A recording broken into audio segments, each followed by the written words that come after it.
Tribun Batam mempersembahkan Mata Lokal Corner, panggung politik membahas isu terkini di Kepulauan Riau secara lugas dan tuntas. Kali ini dengan tema Sudden Death Debat Capres Pamungkas. Kamu pasti udah nunggu ini debat Capres yang terakhir. Karena debat Capres yang terakhir ini pastinya bisa mempengaruhi para pemilih. Anies Baswedan, Prabowo Subianto, dan juga Ganjar Pranowo akan adu konsep tentang pendidikan, kesejahteraan sosial, ketenagakerjaan, pendidikan, dan juga kebudayaan. Pastinya bakalan seruai karena tema bahasannya langsung menyentuh kepada masyarakat. Kayaknya debat Capres kali ini akan seperti final sepak bola ya. Kira-kira siapa nih yang akan cetak gol? Kita akan membahasnya di Mata Lokal Corner seru-seruan pastinya Kamis 1 Februari 2024 pukul 14 waktu Indonesia Barat live di Facebook dan YouTube Tribun Batam. Jangan lupa ya.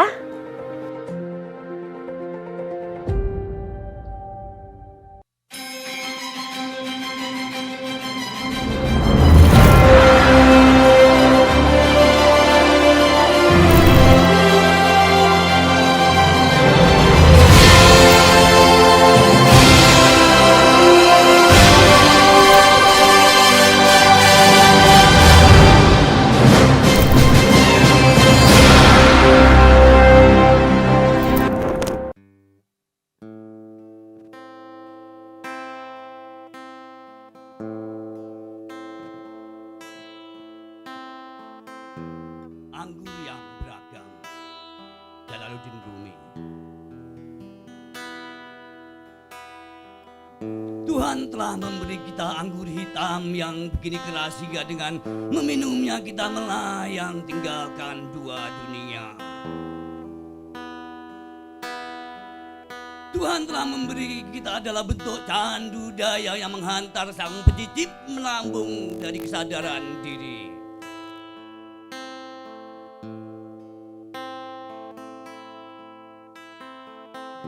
Tuhan telah membuat lelap sedemikian hingga menghapus setiap ingatan. Tuhan membuat macan dunia sedemikian mabuk akan Laila hingga anjing si Laila pun membuat risau hatinya. Ada ribuan anggur yang menguasai pikiran kita. Jangan kau pikir semua mabuk itu sama. Isa lebur dalam cintanya pada Tuhan keledai yang mabuk arak gandum. Minumlah dari kehadiran orang-orang suci, bukan dari wadah-wadah lain. Setiap benda, setiap wujud adalah sewadah penuh kenikmatan. Jadilah pencicip dan cicipilah dengan penuh kehati-hatian. Setiap anggur akan membuatmu mabuk. Beri penilaian sebagaimana seorang raja dan pilih yang termurni, yang tak tercemar oleh rasa takut ataupun hal-hal yang mendesak dari kebutuhan.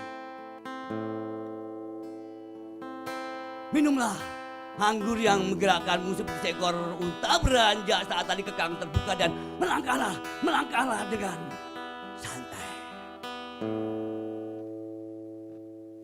Wow,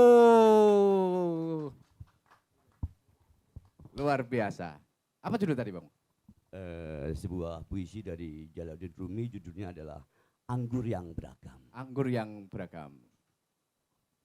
Tolong diangkat bagi teman-teman dari MLC.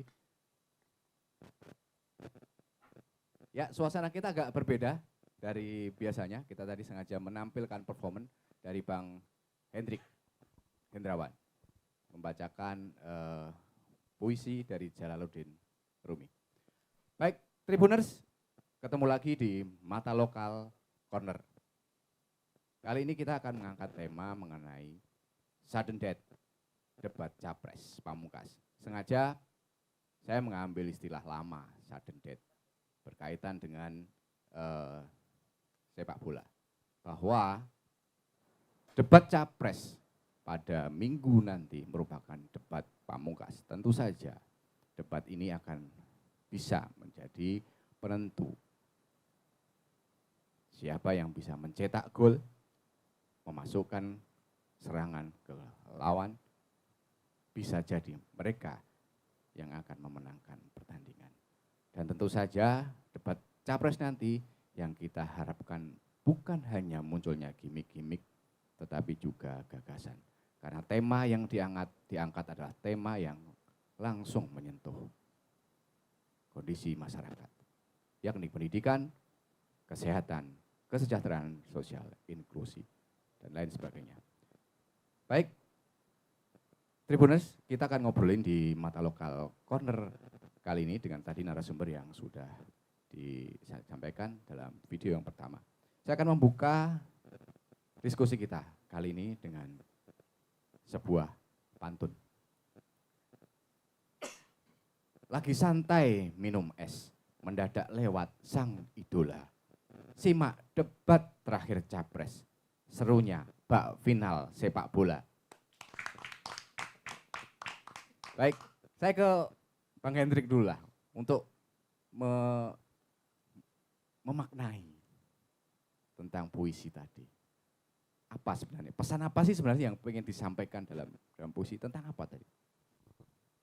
Jadi Rumi adalah seorang penyair besar yang hadir 1000 tahun yang lalu hampirannya. Ya. Dan masih kekinian sekali bahwa banyak pesan di sana bahwa anggur adalah suatu hal analogi dengan kenikmatan, dengan yang membawa efek pada kemabukan.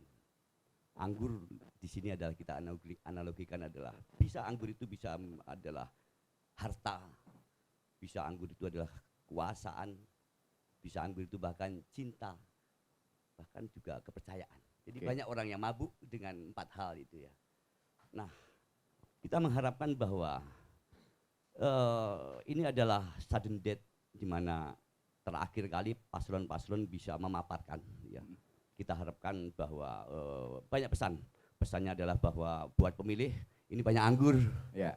Ya, yang sebagai pilihan-pilihan ya pilihlah anggur yang seperti disampaikan bahwa bukan karena kemendesakan atau bukan karena tekanan. Pilihlah sebagaimana seorang raja. Artinya bahwa Anda murni memiliki hak pilih Anda, jadi jangan intervensi dengan hal-hal yang lain. Jadi banyak hal yang kita harapkan bahwa puisi tadi akan menjadi appetizer ya kalau kita mau makan gitu ya. Semoga itu bisa menghantar diskusi atau mungkin pergulatan pikiran kita nanti hari ini. Ya, berarti artinya masih bisa dikaitkan relate dengan politik. Artinya pemilih yang sekarang itu tetap harus menggunakan hati nuraninya, bukan hanya sekedar memilih dengan tadi paksaan, ketergantungan segala macamnya. Ya ini sebuah harapan sih. Harapan ya. Harapan ini sebuah harapan bahwa ada kemerdekaan, ada kemampuan masyarakat di dalam menentukan anggur mana yang akan dipilih dan wadah-wadah mana yang akan membawa itu kan ada. Ya, ya. Nah, setiap benda, setiap wujud adalah sewadah. Kalau wadah itu berarti partainya? Partai. Oh, partai. Jadi partai lah menjadi wadah-wadah buat aspirasi masyarakat. Semoga bisa mendapatkan suatu hal yang baik, yang sesuai yang mereka inginkan gitu ya. Karena memang kita mengakuin bahwa dan harus menghargai perbedaan ini. Ya, baik. Baik, saya ke Mas Agus dulu nih. Dari tim kampanye daerah Prabowo Gibran. Kira-kira nih debat nanti nih Mas. Ini terakhir kan, debat terakhir.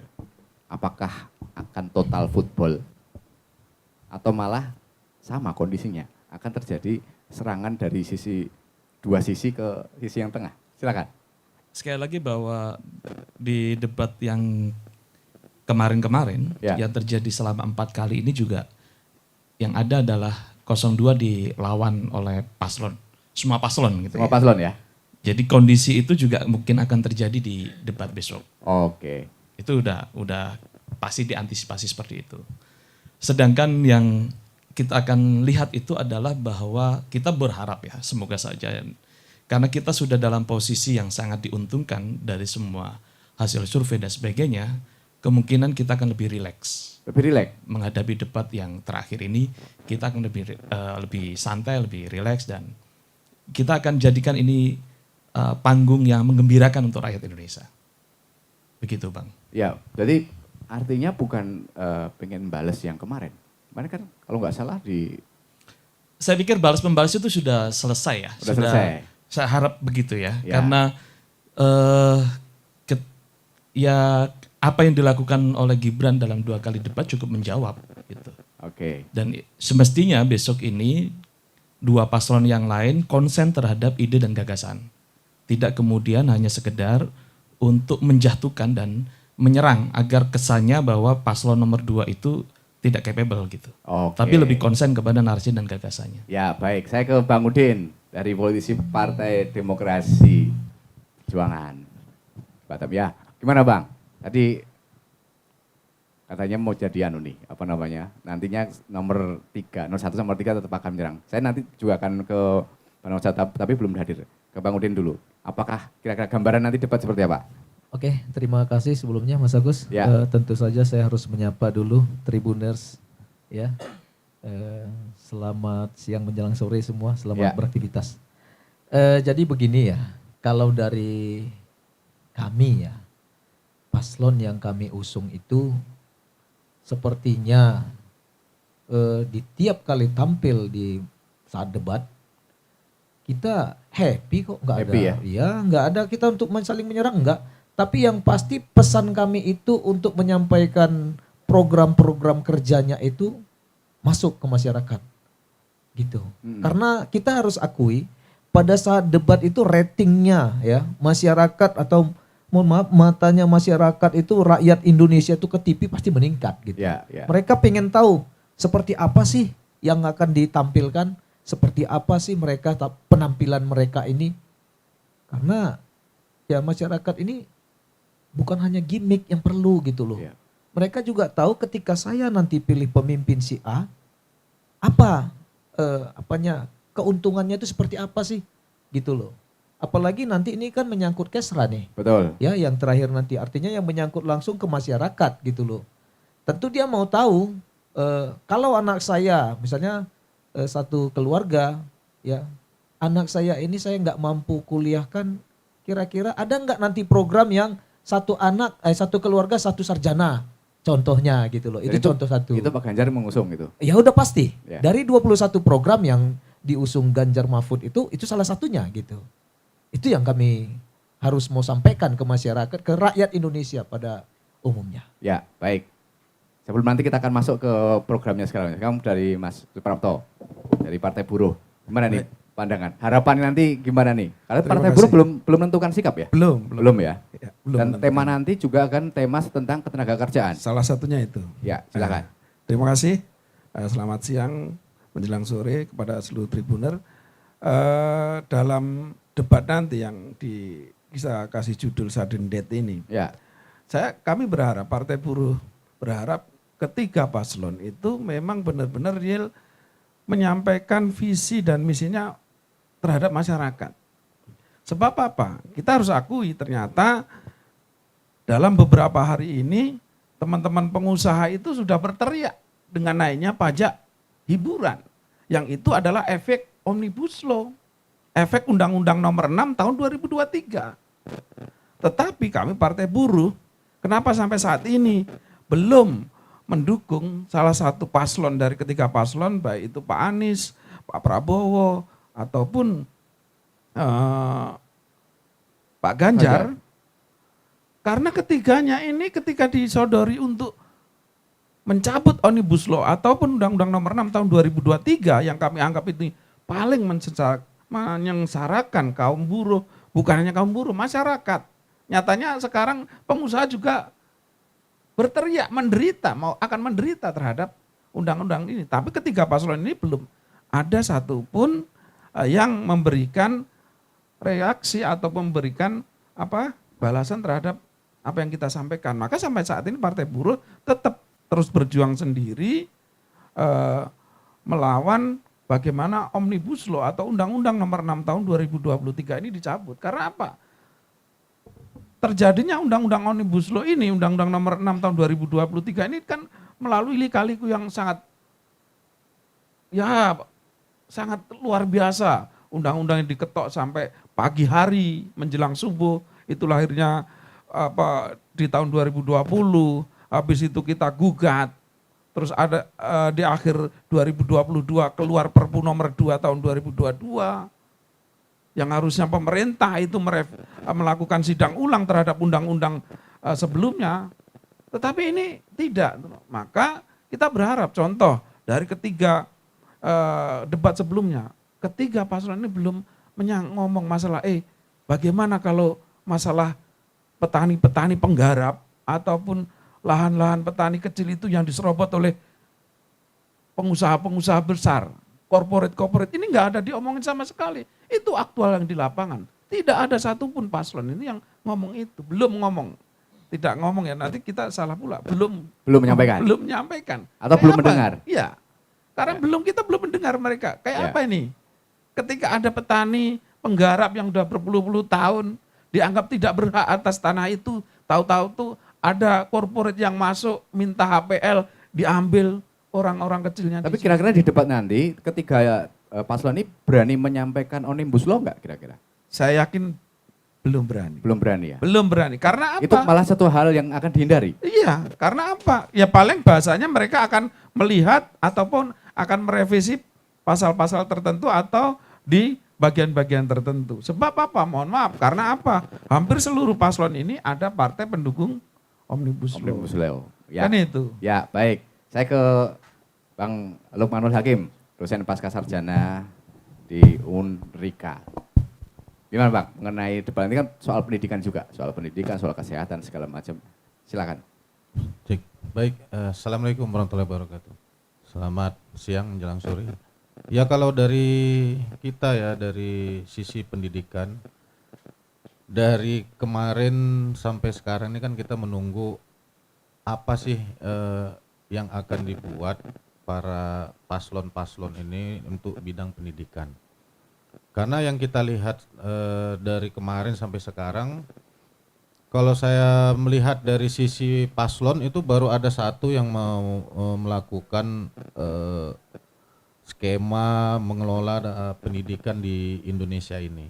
Jadi yang kita harapkan dari pendidikan ini adalah bagaimana besok paslon yang menang itu bisa membuat skema mengelola siswa atau mahasiswa atau mengelola guru dan dosen. Jadi karena tujuannya adalah nanti ke depan bagaimana Indonesia ini bisa maju dan sejahtera. Karena kalau pendidikan kita masih kualitasnya rendah, maka kesejahteraan itu sulit akan kita gapai. Persoalan apa kira-kira? Ya salah satunya adalah kalau di daerah-daerah itu ya pendidikan itu kan masih tertinggal, Pak. Ya. Contoh yang kedua, guru dan dosen. Nah itu kan kesejahteraannya masih jauh di bawah. Kalau kita lihat dari negara-negara maju itu kan paslon yang menang itu yang pertama dilakukan itu adalah bagaimana mensejahterakan guru. Lalu perbaikan di sekolah-sekolah pendidikan gitu ya. Karena itu yang pertama. Dulu juga Jepang begitu. Ya. Habis di bom atom ya mereka belajar bagaimana mencari ilmu pendidikan tinggi agar bisa mensejahterakan masyarakat. Karena nanti besok goalnya adalah Indonesia ini kan belum bisa lepas dari 7% pertumbuhan ekonomi dari zaman kita merdeka sampai sekarang. Jadi itu yang mau kita tunggu nanti. Ya, Ya, baik. baik. Ke Bang Hendrik, soal budaya Bang. Tadi nanti juga akan bahas soal budaya di debat nanti. Atau kacamata Bang Hendrik seperti apa nanti kira? Akar Bumi Indonesia concern ya memang ya, artian dengan bukan hanya dengan lingkungannya tapi Ya. juga kesatuan dari komunitas yang berada di sana. Oke. Ya, karena kami selalu berharap bahwa pemilu pilpres sekaligus pemilihan anggota legislator ini, ya itu akan memberikan efek yang baik buat Kepulauan Riau. Itu yang menjadi concern kami gitu ya. Kita melihat bagaimana pembangunan kebudayaan yang sekarang dilakukan oleh pemerintah dengan motif ekonomi. Ya, ini juga mestinya juga kenapa kami menjadi catatan gitu ya, karena memang pada nantinya ketika harapan pemerintah kan ketika kebudayaan sudah bisa mengakar, maka ini akan menjadi komoditi ekonomi. Nah, tapi pada kenyataannya mungkin di masyarakat, contoh kita di Batam gitu ya. Tapi kebudayaan yang aslinya mungkin kegeser, ya karena ada berbagai proyek strategis seperti itu. Itu juga akan mempengaruhi bagaimana proses kebudayaan menjadi sumber daripada bukan hanya jati diri tapi juga pendapatan negara. Ya. Oke. Jadi kalau melihat pemerintah sekarang ataupun dari paslon tadi, ada nggak kira-kira mereka yang konsen untuk mengembangkan kebudayaan dari yang sudah ada perjalanan, track record segala macamnya? Akan bumi fungsinya mengkoreksi pemerintah ya. Kalau dua paslon itu kan memang memberikan koreksinya juga, gitu ya. Artinya mereka benar-benar mencoba punya data, ya apa kekurangan dari pemerintah sekarang ya, apa yang di antara paslon ini ya tiga ini tidak memiliki, saya tidak memiliki mereka konsep yang apa ya namanya yang spesial gitu ya untuk di bidang kebudayaan ya. Ya itu hanya mengikuti program pemerintah saja, saya memperhatikan seperti itu ya. Ya, baik. Baik, saya ke Mas Purwanto dari tim pemenangan daerah Anies Baswedan Mohaimin. Mas Pur? Tadi udah sampaikan soal debat nanti Mas. Soal debat capres. Jadi apakah nanti juga akan menyerang lagi Pak Anies sebelum nanti menjawab beberapa persoalan-persoalan yang disampaikan oleh para narasumber. Silakan Mas.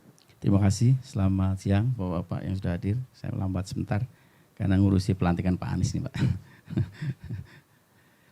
Terima kasih Mas Agus, mungkin pertanyaannya teknis lah itu ya. Apa namanya teknis, apakah menyerang dan tidak menyerang. Ya sebagaimana pemain sepak bola ya tentu ada pertahanan, ada apa namanya penyerangan. Kita lihat situasi yang terjadi. Tapi pada prinsipnya yang kami ketahui Pak Anies adalah memberikan informasi-informasi yang sesungguhnya dengan data. Kalau mungkin dalam penyampaian itu ada intonasi, penekanannya dianggap menyerang, saya pikir itu subjektif. Kami tidak bermaksud menyerang gitu. Kami menyampaikan data yang seutuh-utuhnya. Meskipun dari pihak lawan akhirnya terjadi pembeloan narasi, oh ada penyerangan, itu tidak masalah. Oh berarti yang serang itu hanya narasi dari lawan sebenarnya? Narasi saja. Ya. Narasi. Jadi merasa bahwa diserang. Bisa dikatakan seperti itu? Nanti ditanyakan lawan. Coba Mas. Betul, silakan Mas? saja. Ya, katanya merasa diserang. Jadi bukan menyerang tapi merasa diserang. Betul? Simpel aja, kalau misalkan memberikan penilaian 11/100 itu parameternya apa? Kalau kita poin 11/100 itu kan yang udah kemarin belum move on berarti. Itu kan berarti kan menjawab ini kan, menjawab datanya tidak menyerang dan berdasarkan data. Kalau kemudian memberikan 11/100 itu berarti menganggap orang tidak bekerja sama sekali. Berarti kan data yang dipakai apa, kan begitu. Tapi narasi yang disampaikan Mas, itu kenapa selalu 11 dibanding 100 itu yang diulang? Padahal Pak Ganjar menyampaikan nomor 5, tapi nggak pernah diungkap. Ya kan itu yang paling kerasa kan itu. Kan? Oh itu yang paling kan ini kan menjawab dari Amin kan. 11/100. Berarti kan itu anggapan tidak bekerja sama sekali, 1,1 loh. Ya. Berarti kan tidak ada pekerjaan sama sekali yang dilakukan oleh pemerintahan selama 4 tahun berjalan ini. Makanya saya bilang bahwa lebih bagus konsen, tim misalkan paslon itu berpikir memberikan narasi apa yang akan dikerjakan, bagaimana semestinya dia ketika nanti memimpin, sehingga itu menarik minat penonton, publik, atau pemilih yang mungkin masih belum atau ragu-ragu untuk memberikan pilihannya. Ya baik, gitu Bang Udin ya. Jadi merasa menyerang nggak? Tadi kita mengkonfirmasi dulu sebelum saya masuk ke sini. Biar adil. Saya rasa nggak ada serang menyerang. Oh nggak ada yang serang menyerang. Ya. Bisa saja sih kalau saya lihat sih masing-masing dari tim apa ya namanya tim sorak-sorainya itu loh ya yang berpikiran begitu ya. Kemudian dimasukkan ke dijadikan konten Sehingga ya macam-macam lah yang timbul Persepsinya, pendapatnya, ya. persepsinya gitu ya. Jadi nggak ada serang menyerang, nggak ada itu. Kalau dari kita sih, kita sampai sejauh ini kita masih fokus termasuk nantinya itu tetap untuk menyampaikan visi misi dan program kerja. Ya baik, sekaligus menjawab tadi persoalan dari Mas Suprapto mengenai Omnibus Law. Kira-kira Partai Buruh belum menentukan pilihan. Salah satu poin persoalannya adalah Omnibus Law. Gimana sikapnya? Oke, jadi kalau terkait Omnibus Law ya Mas ya. Ini kan bagaimana kita memutuskan satu undang-undang itu bukan hanya dari satu praksi saja. Kita ketahui bersama bahwasannya di lembaga legislatif atau di DPR RI itu ya, itu semua partai yang artinya yang lolos parlemen itu ada anggota praksinya di sana. Kalau misalnya hanya dari fraksi kami saja atau dari PDI Perjuangan saja yang setuju, itu nggak bisa juga kok, ya nggak bisa juga. Jadi harus ada persetujuan dari praksi-praksi gitu loh. Ya. Meskipun kadang-kadang itu ada yang dengan catatan, ada yang dengan apa gitu ya. Yang pasti itu nggak bisa diambil hanya dengan satu praksi saja. Praksi, ya. Dan nanti dari Pak Ganjar sendiri kemarin saya juga pernah melihat video dari Pak Ganjar ketika berdialog dengan buruh. Dan memang disampaikan juga persoalan mengenai Omnibus Law. Nah, ada nggak sikap dari Pak Ganjar atau dari garis partai mengenai persoalan ini? Arahnya kemana? Apakah nanti akan merevisi atau bagaimana? Kalau yang kami lihat sampai sejauh ini ya Mas ya, Ya. Tetap untuk kesejahteraan buruh itu tetap ada di dalam perjuangan mereka gitu. Ya. Perjuangan daripada tim paslon ini. Ya. Bukan hanya di buruh saja, sampai petani juga, nelayan juga gitu. Ya. Jadi ini mencakup semua profesi gitu loh. Ya. Khususnya di masyarakat menengah ke bawah. Karena partai kami juga ya dari PDI Perjuangan itu memang grassroots loh yang punya hak suara itu dari grassroots. Oke. Itu loh Mas. Ya, dibandingkan dibandingkan 1 dan 2, apa kelebihannya? Saya kalau menyampaikan kelebihan sih kader-kader kami ini militansinya kuat. Kuat ya? Ya, militansinya kuat dan kami nggak gampang tergiur karena kami memang sudah terlatih, ya kami sudah biasa disakiti, ya kami sudah biasa dihimpit, tapi kami tetap enjoy saja gitu, kami jalan terus, Ya, nggak ada masalah. terhadap kesejahteraan buruh, kira-kira apa yang akan di... Ya yang pasti itu gini ya Mas ya, kalau untuk kesejahteraan buruh dengan diberlakukannya misalnya nanti nih Oke. satu KTP sakti contohnya. Di sini kan mencakup semua nih. Dan bukan hanya buruh saja, bukan hanya petani saja. Setiap warga negara Indonesia yang sudah waktunya punya KTP. Di sana sudah ada jaminan baik itu untuk pendidikannya, baik itu untuk kesehatannya dan yang lain-lain gitu loh. Itu sudah mencakup semua ya kan? Iya. Oke, baik. Mas Pur, ini ketika punya KTP sakti, tadi persoalan adalah Omnibus Law. Dari Partai Buruh menyangka nanti tidak akan berani membahas Omnibus Law saat debat nanti. Silakan, tanggapannya Pak. Iya, kalau yang menjadi concern itu kan sama-sama kita belum tahu ya. Itu menjadi materi yang dibahas di Timnas. Tentu sampai sekarang di tingkat TPD atau TKD tentu tidak akan tahu. Nanti makanya kita simak sama-sama. Tapi kalau saya melihat performan dan materi yang akan menjadi bahasan, nampak-nampak Pak Anies sangat menguasai betul dari kesemuanya itu. Dari bidang pendidikan beliau juga pernah membentuk Indonesia Mengajar, pernah jadi Menteri Pendidikan. Jadi kebudayaan juga di situ. Jadi kalau saya lebih concern apa yang disampaikan oleh Pak Suprapto dari Partai Buruh. Mungkin tadi saya nggak ngikuti tapi saya tangkap belum ada pilihan ya. Saya pikir pilihannya hanya belum disebutkan saja untuk bilang nomor 1. Mungkin begitu. Kok pede banget tuh? Kami harus pede Pak, karena mau milih siapa lagi kan begitu Pak. Tapi ya selamat datang lah. Tapi bukannya Partai Buruh malah sudah memblacklist kemarin yang disampaikan. Yang dulu pernah disampaikan seperti itu? Iya yang Pak Prapto bilang begitu tapi untuk di lapangan lain Pak. Oh. Iya. Untuk program buruh apa kira-kira yang akan disampaikan? Nanti kita lihat saja. Kalau saya secara detail spill itu saya memang kurang begitu memahami karena memang ini menjadi program nasional yang kita akan breakdown. Kalau kita melihat visi, misi, kegiatan tentu bisa juga dicek di Amin aja dulu. Jadi kami persilahkan secara detail Apa yang menjadi program kerja visi misi unggulannya ada di amin.com, aminajadulu.com. Oke, ya berarti masih lebih pede, lebih bagus dibandingkan nomor 2 dan 3. Dari sisi mana dulu? Ya, artinya disampaikan kan berarti kan lebih pede, lebih bagus. Ya saya sampaikan secara detail, silakan dilihat dulu semua. Di aminajadulu.com. Oke, Ya. ya Mas Agus, gimana tanggapannya mengenai Omnibus Law Yang dan pertama kesejahteraan begini, buruh? kalau secara konsep saya sudah membaca hampir semua visi misi 3 paslon ini, khusus untuk masalah pendidikan, kemudian kesejahteraan, dan juga kemudian buruh atau kemudian perekonomian itu hampir sama sebenarnya. Tidak jauh berbeda, mungkin hanya dalam diksi-diksi kekhususan, misalkan tadi ada 1 sarjana, 1 keluarga dan sebagainya. Bagi saya ini, makanya pertarungan besok di debat keempat ini sebenarnya rata-rata aja. Hampir sama semuanya. Tidak ada yang berbeda Kalau secara konsep substantif. gagasan hampir sama. Hampir sama.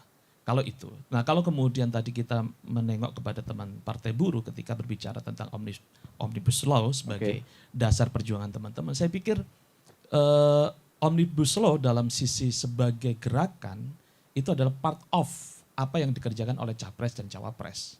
Part of. Artinya bukan satu-satunya. Gitu. Banyak hal yang kemudian bisa dilakukan untuk meningkatkan kesejahteraan buruh, meningkatkan perekonomian dan sebagainya. Nah, kalau kemudian ada permasalahan, dan ini berkali-kali diulang, baik oleh di paslon kedua juga kita mengulang, kalau ada permasalahan-permasalahan yang terjadi akibat undang-undang atau akibat kebijakan kemarin di zamannya Pak Jokowi ini, nantinya akan dilanjutkan oleh Prabowo Gibran, maka akan menjadi koreksi bersama. Dan itu konsen, dan sudah disampaikan juga pas waktu Pak Prabowo di hadapan buruh, kita akan perbaiki. Firm kalau dalam sisi itu. Tapi kalau kita bicara tentang satu konsen undang-undang saja, maka itu justru akan mengecilkan peran sebagai seorang presiden dan wakil presiden. Maka memang mestinya kemudian yang dilakukan oleh Capres dan Cawapres besok mungkin tidak hanya akan terpengaruh dalam perdebatan cuma sekedar Omnibus Law, meskipun itu memang penting. Pasti akan ada hal yang lain yang akan didiskusikan. Ya, gimana Saudara Betul? Tanggapannya? Menarik, jadi ketiga-tiganya ketika kita simak belum berani untuk menyentuh Omnibus Law. Belum berani ya? Belum berani. Belum berani. Karena Omnibus Law itu bukan hanya satu undang-undang, bukan satu masalah ketenaga kerjaan aja, tapi ada pendidikan, ada kehutanan, ada ketenaga kerjaan dan sebagainya. Bagaimana ini tidak berani untuk dikupas atau untuk menjadi sebuah gagasan ke depan para paslon. Ingat, Perpu nomor 2 tahun 2022 menjadi Undang-Undang nomor 6 tahun 2023 itu bagi kami mengangkangi keputusan MK yang meminta pemerintah dan DPR untuk melakukan perbaikan atas Undang-Undang nomor 11 tahun 2020. Itu tidak dilakukan baik oleh wakil rakyat ataupun pemerintah terhadap putusan Mahkamah Konstitusi itu. Maka ketika pemerintah mengeluarkan Perpu nomor 2 tahun 2022, terus pemerintah mengajukan Perpu ini ke DPR untuk menjadi undang-undang, itu tidak ada tuh DPR melakukan penolakan atau apa. Iya aja langsung diketok jadi undang-undang. Makanya lahirlah Undang-Undang nomor 6 tahun 2023. Itu perpanjangan tangan dari Undang-Undang 11 tahun 2020. Ini itu loh. Nah, makanya tadi saya bilang bahwa benar bahwa undang-undang ini dibahas di DPR, tapi ingat bahwa usulan undang-undang ini bisa aja dari pemerintah, bisa juga usulan dari DPR gitu loh. Maka kami sangat yakin, contoh kayak gini, masalah upah. Kan selalu dibilang upah buruh selalu tinggi, tetapi kami para buruh boleh nggak naik upah itu, boleh, tetapi pemerintah bersama dengan staf-stafnya harus berani menjamin kebutuhan itu terjangkau oleh masyarakat dan kaum pekerja buruh. Contoh nih, saya berharap dengan adanya paslon nanti, siapapun yang jadi presiden, melakukan perubahan yang baik terhadap KEPRI. Saya sampaikan beberapa debat yang lalu, KEPRI itu menempati nomor 1 kesempatan kerja se-Indonesia. Tetapi kompetensi pekerjaannya nomor 3 dari bawah. Artinya apa? Ada yang salah. Batam khususnya, lowongan kerja meningkat, tapi pengangguran bukan berkurang, tapi malah meningkat. Ada apa ini? Kan itu. Maka dengan adanya debat nanti tolong mudah-mudahanlah paslon-paslon ini berani membicarakan hal-hal yang substansi yang memang bersentuhan langsung dengan grassroots buruh. Contoh kayak gini. Tapi upaya pemerintah kemarin dengan Omnibus Law itu adalah untuk mendatangkan investasi. Artinya untuk bagaimana dengan lapangan pekerjaan juga. Baik. Lapangan pekerjaan. Pertanyaannya juga muncul. Lapangan pekerjaan itu membawa kesejahteraan? Tidak. Jangan hanya ngomong lapangan pekerjaan, tetapi ternyata lapangan pekerjaan itu bukan untuk masyarakat. Maka dengan lapangan pekerjaan itu juga harus disiapkan SDM-SDM-nya. Jangan hanya membuka lapangan kerja, tetapi nanti SDM-nya tidak dipersiapkan. Kan itu. Itu yang kedua. Yang ketiga, contoh masalah upah. Karena saya buruh, saya ngomong upah. Ya. Tidak ada tahun ini yang naik upah di atas 5% itu enggak ada. Paling tinggi rata-rata 4,1. Batam 4,1%. Tetapi nyatanya apa? Gas yang tulisannya untuk masyarakat rakyat miskin. Gas 3 kilo itu naik 16,6%. Dari 18.000 jadi 21.000. Itu berarti tanda ketidakperpihakan. Ketidakperpihakan kepada kaum buruh. Boleh nggak naik upah. Tetapi tolong upah yang kami terima itu juga bisa untuk hidup kami. UMK, ngomong UMK. Harus dipahami UMK itu untuk siapa sih? Untuk yang lajang dan 0 tahun. Tapi nyatanya apa? Setiap UMK ketika kita ngelamar di tempat baru, mau anak kita 3 atau 4 ya tetap aja ditawari UMK. Maka bagaimana ke depannya saya sepakat meningkatkan SDM supaya apa? Karena di Indonesia upah kompetensi itu belum berjalan. Ya. Upah kompetensi berjalan, maka kami berharap para paslon ini berani melakukan revisi terhadap Undang-Undang Omnibus Law. Omnibus Law itu bukan masalah ketenagakerjaan aja, kehutanan yang tadi kami sampaikan.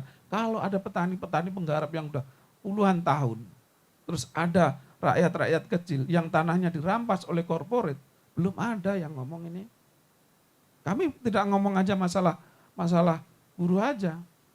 Berarti bisa dikatakan apakah ketiga paslon belum ada yang berpihak pada buruh? Sampai saat ini kami berharap menganggap seperti itu. Begitu ya? Iya. Bang Udin, dijawab Bang Udin. Ya, jadi kalau kita untuk ke buruh ya, memang ya saya memaklumi lah. Kebetulan juga saya di Komisi 4 Betul. yang membidangi ini gitu. Harapannya pemerintah itu bisa mengontrol harga. Oke. Kuncinya itu di situ, ya. Kemudian juga pendidikan yang murah. Saya rasa kalau hal-hal yang seperti ini, ya, kemudian juga pelayanan kesehatan. Saya rasa 3 ini yang paling penting lah saya rasa. Kalau 3 ini bisa dikontrol betul-betul dan berlaku sama semua, saya yakin buruh juga nggak akan menuntut lebih gitu loh. Iya. Karena mereka sekarang ini bagaimana mereka bisa bekerja itu memenuhi kebutuhan keluarganya, menyekolahkan anaknya dan anaknya bisa menikmati pendidikan. Ya. Saya rasa itu saja. Tapi Ya. kalau memang harga tidak terkontrol, belum lagi upah lagi dalam pembahasan, gaji sudah naik, harga barang sudah naik, kan ini ya berapapun nggak akan cukup gitu. Ya, baik. Mas Agus, tambahan mengenai dijawab tadi, apa belum ada kepedulian terhadap buruh? Ya, semua visi misi Capres itu sudah menuangkan semuanya dan Udah semuanya ya? sama. Berarti tetap peduli ya? Peningkatan terhadap kesejahteraan buruh, kualitas SDM ditingkatkan, perluasan lapangan pekerjaan, ada semuanya di tiga-tiganya. Mas Pur, gimana? Saya sepakat dengan Mas Agus. Ada memang perbedaan seperti kita akan menurunkan menciptakan 15 juta tenaga kerja dan green job ya itu, atau setidaknya ada padat karya yang juga kita akan pakai itu. Jadi ke depan peningkatan. Bukan itu programnya nomor 2 Mas? Ya akhirnya kembalinya hampir sama kalau untuk yang sifatnya teknis kegiatannya. Ya. Tetapi teknis dari atas strategisnya itu mungkin yang membedakan di situ. etikanya, bagaimana. Etika apa nih? Nah, saya jangan tersenyum kalau saya bilang etika. Etika di semua lini kepemimpinan inilah yang menjadi sumber dari segala sumber kebijakan di bawahnya, Mas Agus. Itu yang menjadi kunci dan perbedaan yang sangat mencolok, Mas Agus. Ya. Etika mengeruk tambang nggak ugal-ugalan. Jadi serba ugal-ugalan dan serba pragmatis yang sangat cepat ini yang merugikan anak cucu kita, Mas Agus. Itu pembedanya Pak Anies dengan mungkin pasangan yang lain. Jadi programnya hampir sama, tapi pada karena sumbernya di situ, Pak. Oke. Sumbernya di situ.